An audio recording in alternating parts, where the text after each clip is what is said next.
လူကိုပါ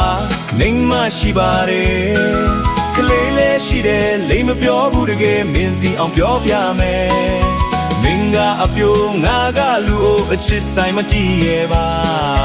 လာလို့ချီမီယုံတက်တက်ပါကလေးမရဲ့ရင်ခုအောင်မလုပ်နဲ့မင်းနဲ့တွေ့မှငါလေးမကြာခဏစပီဖြူကိုအနဲ့ရောင်ဆိုတာမင်းရဲ့အပြုံးနဲ့အလားတွေကြောင့်မင်းနဲ့တွေ့မှငါလေးမကြာခဏစပီဖြူကိုအနဲ့ရောင်ဆိုတာမင်းရဲ့အပြုံးနဲ့အလားတွေကြောင့်ဝတ်စားဆိုလဲအရင်လိုမဟုတ်ပါတန်ပြန်ဝတ်တယ်လားအဲ့ဒါမင်းကြောင့်ပါ